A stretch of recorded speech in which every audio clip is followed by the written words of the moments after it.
My name is Natalie, 27. Until 6 weeks ago, I was just a normal kindergarten teacher, living day to day in a small apartment. I was raised by my grandparents more than my parents. They were wealthy but modest, and always taught me that character was more important than money. When they died in that tragic accident, I was devastated. Then came the meeting with the lawyer, where I learned that they had left me their entire $26 million fortune. The family, who rarely visited, suddenly wanted it all. I refused.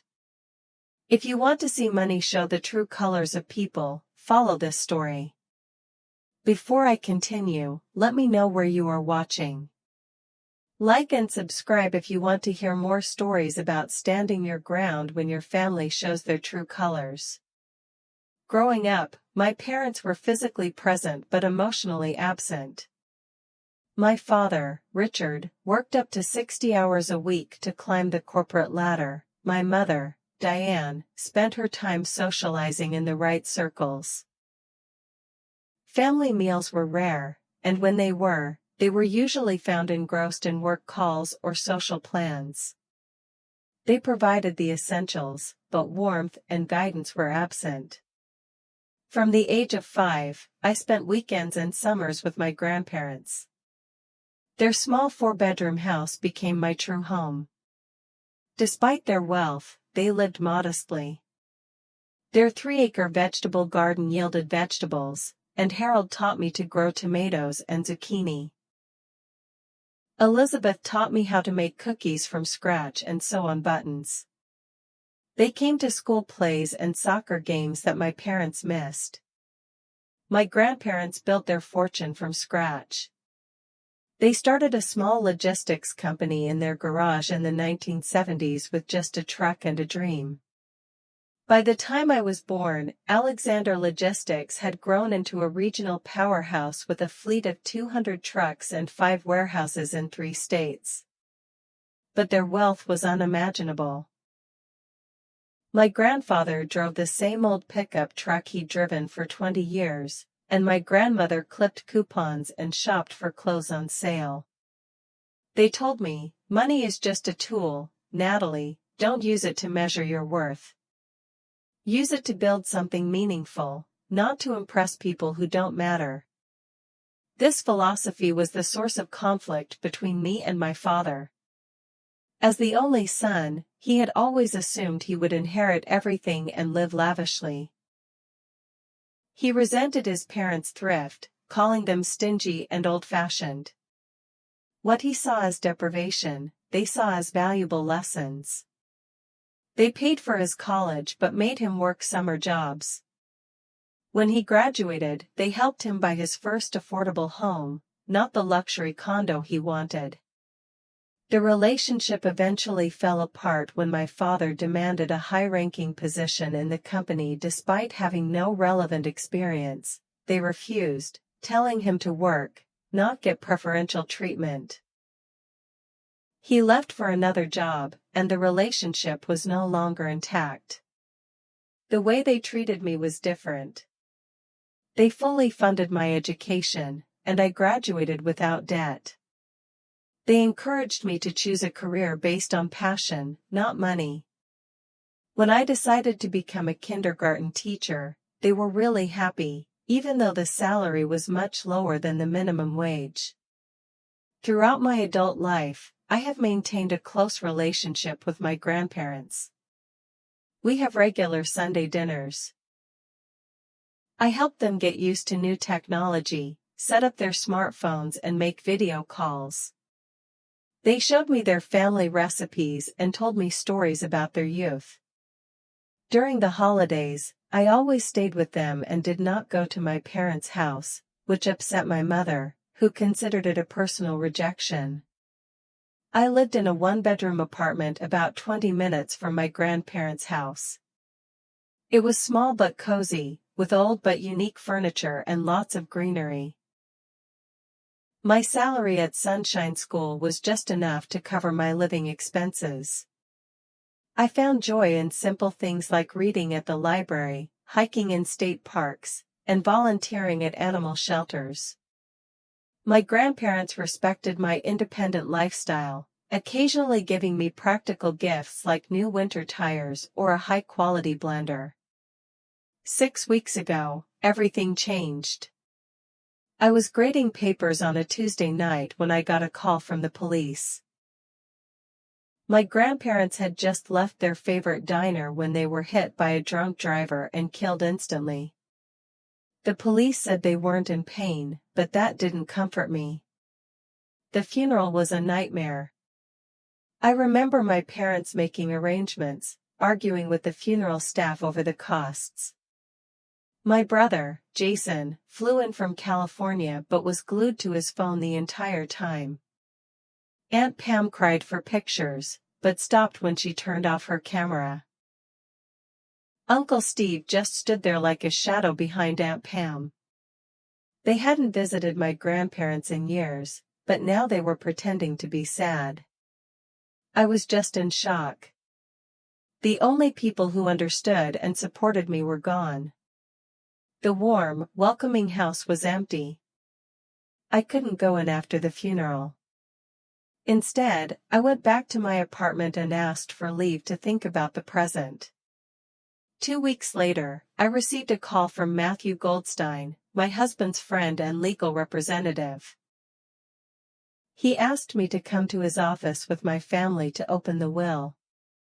Little did I know that this meeting would overturn everything I believed about my family.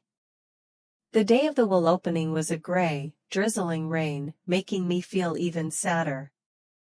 I arrived 15 minutes early, wearing a simple black dress, carrying the umbrella my grandmother had told me to keep in the car in case of emergency.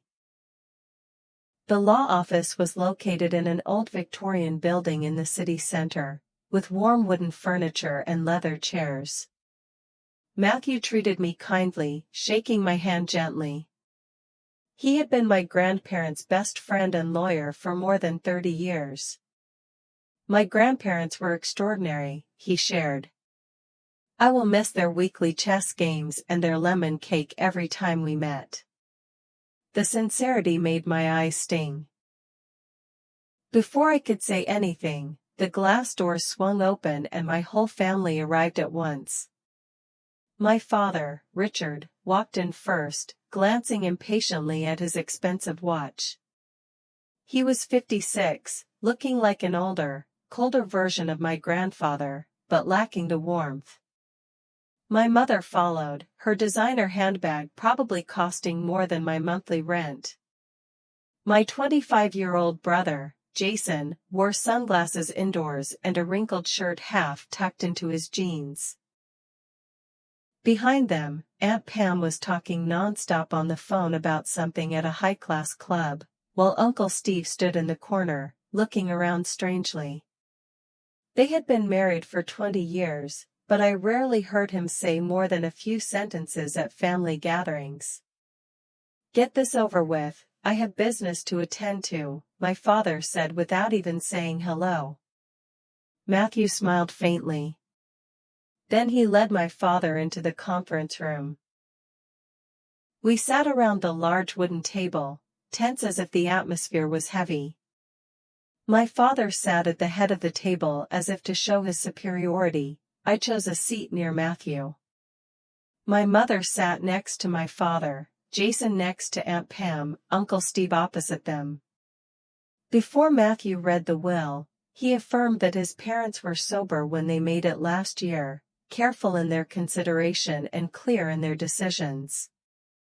My father sneered, urging him to read it now so as not to waste time. Father built the company. I am the son, the inheritance is natural. Matthew ignored the interruption, opened the leather folder, put on his reading glasses. I, Harold Alexander, and I, Elizabeth Alexander, being of sound mind, do hereby declare this to be my last will and testament. I renounce the previous will and appoint an executor. The legalese dragged on, my family began to get impatient. Finally, the important part read slowly. We leave our entire estate, including $8 million in cash, our investment portfolio of $12 million, our real estate and main residence of $5 million, and a 25% stake in Alexander Logistics worth approximately $1 million to our beloved niece, Natalie Grace Foster. The room was silent. I thought I had misheard. Matthew continued, "There is no share for son Richard, daughter-in-law Diane, grandson Jason, daughter Pam, and son-in-law Stephen, because we have supported them all their lives and explained it to our lawyers." My father stood up, snatched the will from Matthew's hand, and glanced at it with dismay. "Crazy! $26 million for this kindergarten teacher? She doesn't know how to manage assets." My mother interrupted. "She won't know what to do with that much money." Jason rapped on the table. "I'm family too. I need capital to start a business." Aunt Pam asked me, hot-faced, what I had done to manipulate my grandparents into this decision. I just sat there, stunned, not believing that $26 million was my property. Matthew took back the files. "Please sit down. One more thing." He turned on the video. My grandparents appeared on the living room sofa, smiling kindly as they had last seen each other. "If you're watching this video, it means we're gone," he said. "We wanted to explain our decision to avoid any misunderstandings." She continued, "Richard, Pam, we love you, but we're disappointed in the values you've pursued and passed on to the next generation, except Natalie." They recounted the many times they were neglected by their children, borrowed money that they didn't repay, and the disdain for their frugal lifestyle. He said the business wasn't about getting rich, but about providing security and opportunity for their employees. Natalie was the only one who lived by those values. She added, "She visited us not for money, but out of true love. She chose teaching because she loved it, despite the low pay. They trusted me to preserve this legacy and use the assets wisely, avoiding frivolous games or get-rich-quick schemes." The video continued for a while, with the wish that the estate would support education and community development, things they loved but didn't have time for. When the screen went black, my father became angry, cursing that they had dementia and would sue the will. Matthew calmly replied that they had undergone multiple mental capacity tests before updating the will, with independent doctors confirming it. He also had paperwork detailing the actions and behaviors that led to their decision. My father growled, even if they sued, it would be expensive and hard to win. My mother turned to me sweetly. "You understand, the money is not yours alone, it belongs to the whole family. Will you share it?" I was confused. "I need time to think." Jason laughed loudly. "No need to think, divide it equally or let someone good manage it." My father continued to affirm that only he was capable of managing it.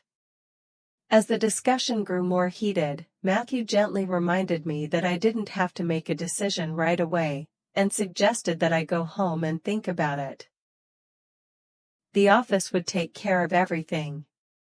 He handed me a thick envelope containing documents, keys to my grandparents' house, and contact information for my financial advisors.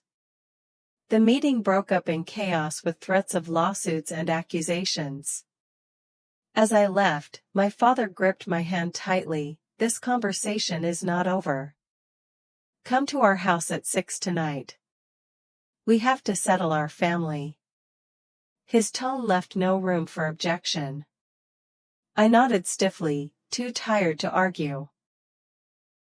They each went home in a luxury car. I sat in the car, which was more than 10 years old, holding the envelope tightly, wondering how the legacy that was supposed to be a blessing had now become such an obsession. I drove around looking for a quiet place and parked in the park, my mind in a daze. The envelope Matthew had given me was still unopened, wanting to carefully review the documents, but also reluctant to accept the great responsibility. At 5:45 p.m. I arrived at my parents' house and found them already there. The imposing 5,000-square-foot mansion, all granite and glass, seemed more impressive than welcoming. I gathered my courage and walked into the formal living room, which was rarely used outside of my mother's social gatherings. Dad stood by the fireplace, holding a glass of scotch. Mom sat uncomfortably in her designer chair, Jason slouched on the sofa, staring at his phone, Aunt Pam paced nervously, and Uncle Steve stood looking out the window. Dad began in a cold, negotiating tone, "Let's be reasonable. You didn't think it was right to leave everything to one person. This should be family property." Mom continued, "It's not easy to manage assets, son. Your father has more experience. You will receive a large portion to buy a nicer house than your current apartment." I heard the sentence and felt goosebumps from the contempt. My father continued, "Sign the assets to me as the head. I will divide them equally among everyone. You will get 10%, that's more than enough." I spoke up, 10% was still more than $2 million. Jason innocently added, "I need at least $5 million for my cryptocurrency exchange. It's going to be very big." I looked at him skeptically. Jason was constantly changing jobs and his previous cryptocurrency venture was quickly going bust. Aunt Pam's house was next to be taken, because the school was good for the kids. I chuckled, she never visited her grandparents, the kids just sent her handwritten birthday cards to get by. That night, the demands turned to other tactics: guilt, threats, pressure. My mother burst into tears and begged me, "After all we've done for you, this is how you repay us." I was speechless. What sense of gratitude was there when they didn't call to check up on me, didn't come to my show? My father raised his voice and threatened, "If you don't sign, we'll sue you. Tell us all about your depravity. It'll be very dirty." A heavy threat. I remembered what my grandfather told me when I was 8 years old, "No one can take away your dignity if you don't give it away. Know what's right and hold on to it." Uncle Steve spoke up to advise everyone to calm down and not to make a fuss, but my father angrily denied, "Family matters are no different from business." He replied, "I'm family," and backed away when my father looked like he was about to throw a thunderbolt. By 10 o'clock, Jason was drafting the transfer papers on his laptop. Mom had called her personal lawyer to revise the contract. Aunt Pam was inspecting the house to make the necessary repairs. They had divided the property without my knowledge or consultation. Not a word about the legacy, about their wishes, or about the care I had in mind. My father pushed the paper down. "What did you say?" I didn't sign this or any other papers. They trusted me to keep the legacy for a reason. I will keep my promise to them." My mother was furious and scolded me for being ungrateful. Jason cursed me, Aunt Pam cried and cried about her son's future. I remained silent, the no like a shield. My father swung his glass of brandy, shattering the glass. "Enough. I told you your son doesn't trust you. You manipulated us to get the property." He pointed his fingers in front of me, threatening. "Your choice, sign the papers to stay in the family or get out of here. You can't have both." I looked at everyone hoping for a little love but realized there was none. They just saw me as a source of money. I stood up, "I won't sign." I respect your wishes. My father shouted. Get out of my house tonight. There's no room for you anymore. I reminded him, I still have my own apartment. He sneered, we co-signed for that apartment. Your teacher's salary is not enough to rent it. The lease will definitely be cancelled, I'll change the locks tomorrow. I was stunned. Yes, I didn't realize they owned the apartment building through anonymous investment companies. I had 30 minutes to pack my essentials. My parents sat at the door the whole time like guards, checking that I didn't take anything.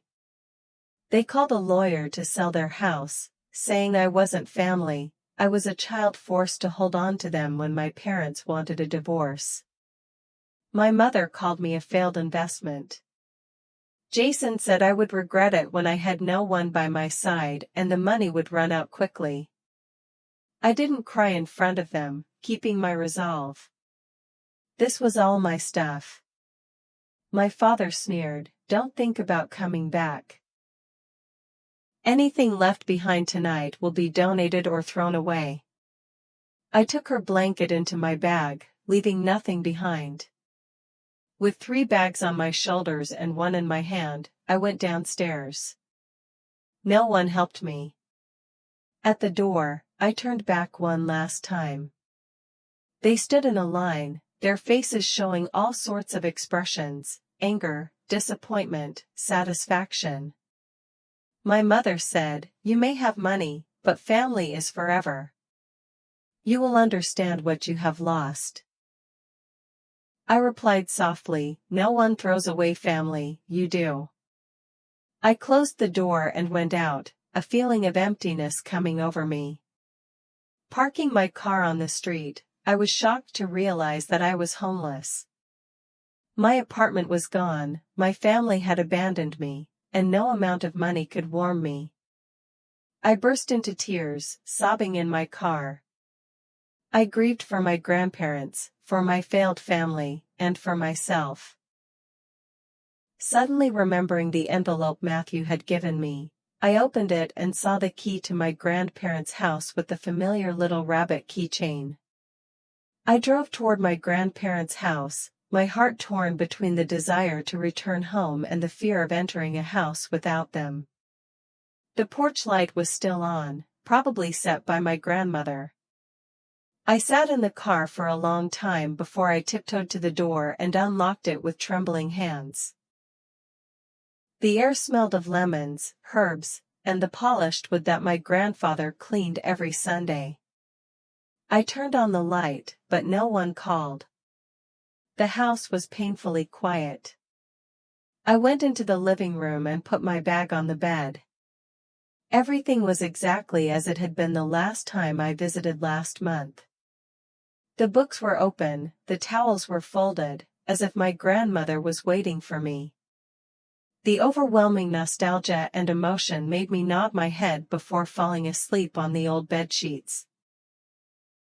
The next morning, the bright light rushed in. I suddenly remembered the absence of the fragrant cup of coffee and his offbeat whistling.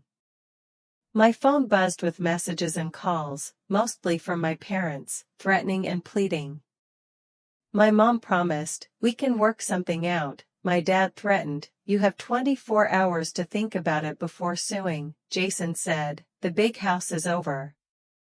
I texted Matthew, who replied quickly, stay there, I'll be there soon, don't answer the door. Matthew arrived on time, with files and coffee.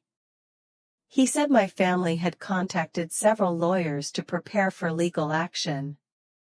They wanted to force me to give up my inheritance.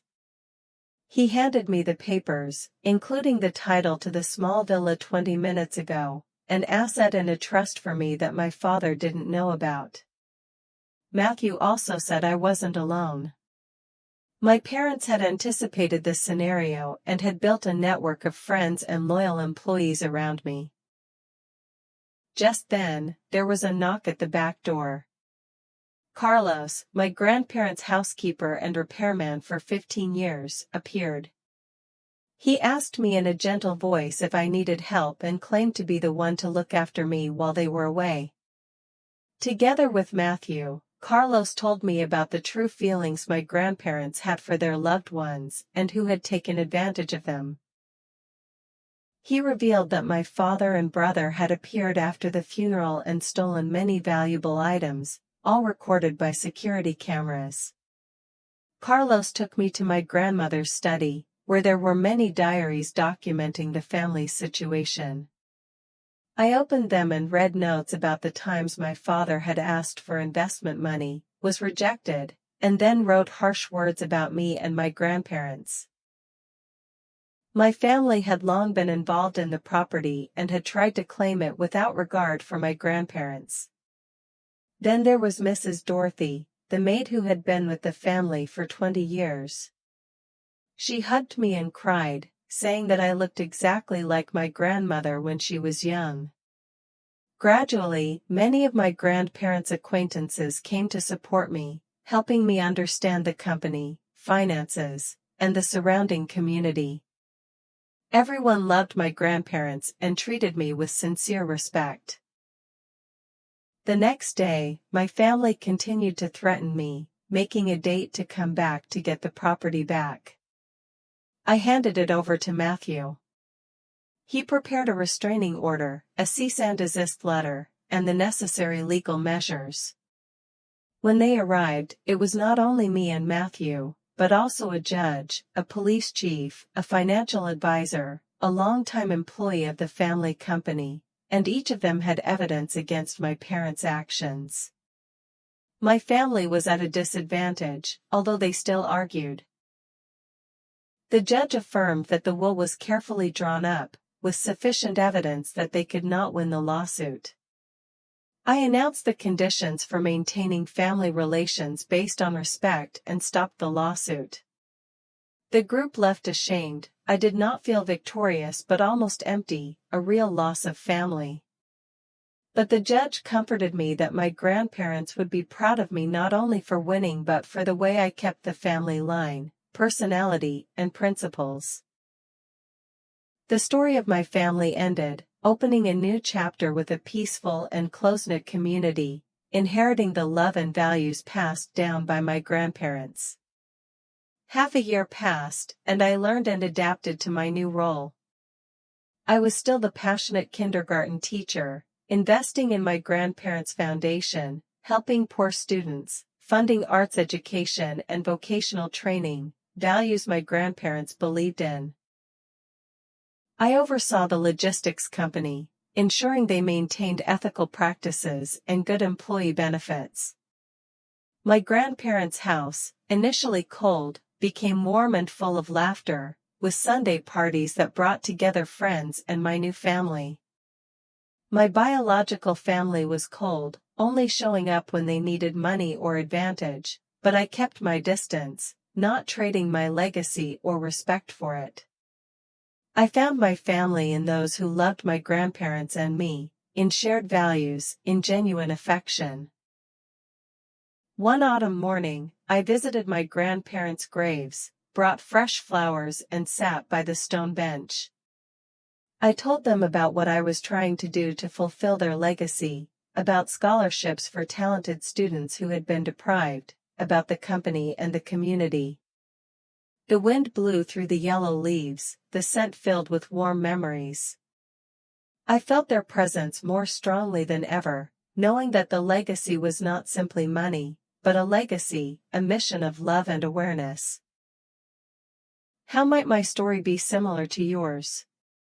Have you ever felt pressure from your loved ones to stand up for what you believe is right? I look forward to hearing from you in the comments. If this story resonates with you, please like, subscribe, and share it with those who need encouragement to stay strong.